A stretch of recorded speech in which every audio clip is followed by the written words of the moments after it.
కృష్ణప్రసాద్ని పోలీసులు కోర్టుకి తీసుకొస్తారు. శరత్ చంద్ర, భూమి అందరూ కూడా అక్కడికి వస్తారు. ఇక జడ్జి గారు మొదలు పెట్టండి అని అంటూ ఉంటే అపూర్వ తరపు లాయర్ ఈ కృష్ణప్రసాద్ అనే వ్యక్తి మర్డర్ చేశాడు, శోభాచంద్రని అతి కిరాతకంగా చంపేశాడు అని వాదిస్తూ ఉంటాడు.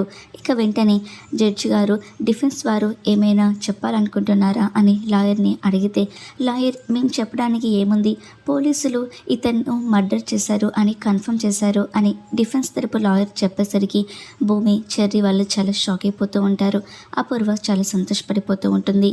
ఇక ఇతను హత్య చేశాడు కాబట్టి ఇతనికి పడాల్సిన శిక్ష పడాలి అని డిఫెన్స్ తరపు లాయర్ మాట్లాడుతూ ఉంటే అందరూ ఆశ్చర్యంగా చూస్తూ ఉంటారు. ఇంతలో ఇక భూమి లేచి నిలబడి మా మామయ్య నిరపరాధి, ఏ పాపం తెలియదు అని చెప్తూ ఉంటుంది.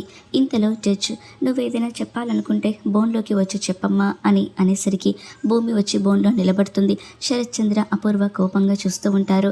ఇక ఏం జరిగింది అని జడ్జి గారు అడుగుతూ ఉంటే భూమి అపూర్వ గురించి, తను చేసిన హత్యల గురించి, నేరాల గురించి అన్నీ కూడా చెప్తూ ఉంటుంది.